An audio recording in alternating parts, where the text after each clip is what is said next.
want zero problems, big fella. Yup. Hi everybody, I'm Pasha Zolfaghari. And I'm Charlé Moore. And this is PC, a bi-weekly show where we discuss sports topics, and although our initials are PC, our commentary won't be. Now Charlé, did you know that in all American sports leagues, the MLS has the most foreign-born players, and the NFL has the least? Pasha, I did not know that. No? I was shocked, but it kind of makes sense when you think about it. Yeah? How so?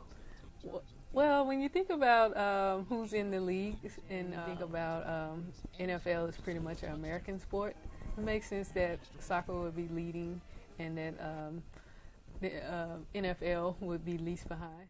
Surprisingly, we're both basketball people, and the NBA, I think, is making a strong push for the MLS as the most diverse and most the league with the most foreign-born players. And actually, last year in the first round of the NBA, there was a broken record that 14 out of the 30 first-round picks were foreign-born, which I was floored when I heard that, because basically almost 50% of the best young players in the world were foreign-born. Thought they would have been a little more, but that is still a good number. You thought more foreign-born?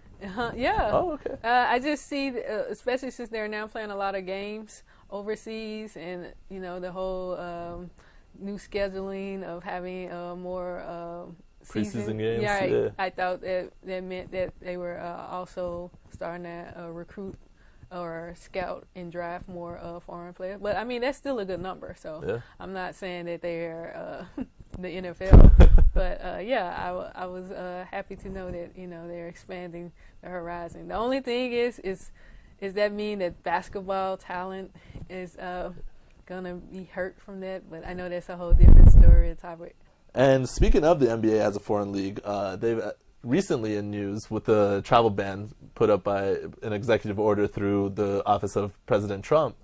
There were many countries that were banned from the United States, and Sudan being one of them.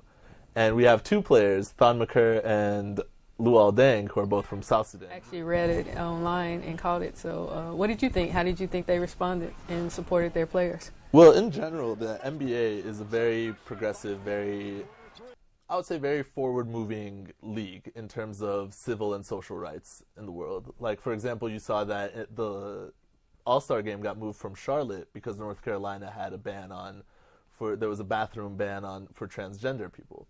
And the NBA stood by the transgender community to actually move the All-Star game, which is a huge process if you think about it. I'll just read what Adam Silver said. I do have concerns about travel bans. Putting aside the justification of them for a second, we are a business based on global mobility.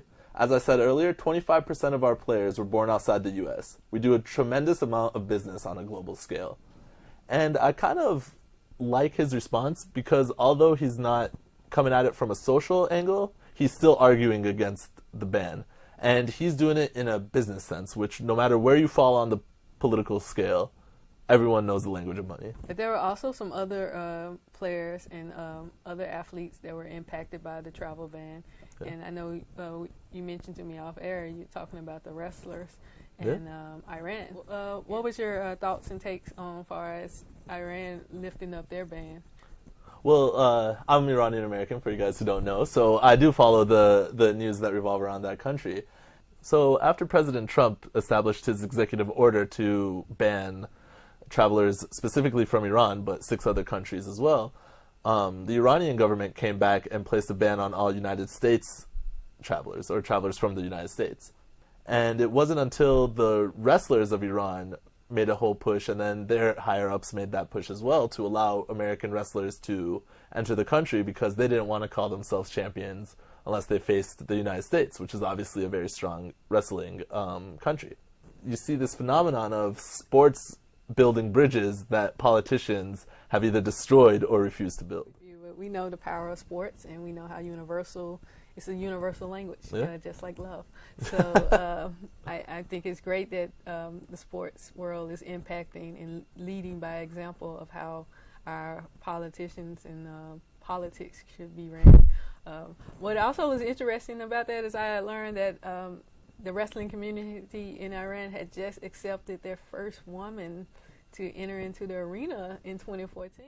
And on the topic of female sports and the travel ban and everything, I know you have spoken to U.S. Olympian and Muslim woman Ibtihaj Muhammad. Can you speak about when you met with her and talked to her a week ago? Yes, actually I met her 2 weeks ago at the Super Bowl. She was speaking at a community event with all high school girls, and she talked about her faith, one thing, and then she also talked about just her ethnicity and her representation and her image and how important it was for her to bring diversity to her sport. She pointed out, made a valid statement and a good point in pointing out that it's all about the solidarity. You know, it doesn't matter of our different backgrounds, our different religions, but we all should be able to come together. And sports is one thing that does that. And so we bonded, of course, because we are both athletes, and we also bonded for the fact that we can respect each other for our beliefs. Met a fencer before, met a few Olympians in my life, so I was happy to see her, and I think she inspired and impacted those girls too. I mean, learning that she's probably the first, not only the first American to play in the Olympics with a hijab, but I'm sure she's probably the first African American in the sport, fencing sport to represent on that level. So great representation. And it's pretty amazing when you think about it, and we'll probably say this 5 or 6 times in this show, but when it comes to sports, religion, ethnicity, gender, it's not something that's the first and foremost thing on your mind. It's team strategy, it's the game, it's the rules, the way like a team from the United States can play a basketball team, and I always go back to basketball, but can play a team against, let's say, the Chinese national team. There is a player in the United States. I don't want to mispronounce her name, so I'll have to Google her, but I think it's Giselle. But she played at the University of Memphis, and she also played in Indiana State, and I think she's a point guard. But just like you? Yeah, that's why. Yeah, and she was fighting this, I guess, this ban of her not being allowed to play because, as they pointed out, their reasoning was safety. And the same thing happened in soccer too, because I think one of them was when you have your arms flailing. It's a pretty stupid rule, but if your finger gets caught in the headscarf and then you could like sprain your finger. I think that was one of the reasons. Yeah, but you can get your finger caught in a headband. Anywhere. The basketball can jam your finger. Right, like. Exactly. I've had that happen. Yeah. So I was shocked that they went safety, but before that they gave her another silly reason. She actually had a documentary on that LeBron James did for her on Uninterrupted. I don't know if you guys checked that out. So yeah, we'll have to show you guys more about that story as it's developed, because I think it's been 2 years now and she still has not been allowed to play. Are you speaking about Bilkis Abdul Qadir? Yeah. Okay. Yeah, what was the name again?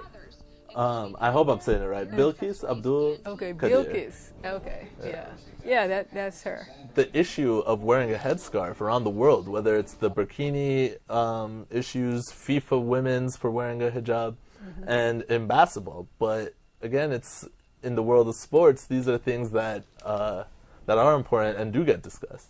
Right. And we'll have more time to discuss those things. So we just hope that you enjoyed our first episode and see that our teamwork will make this dream work. All right. Have a good day, everyone. Signing off. Bye. PC. Peace. You don't want zero problems, big fella. Yup.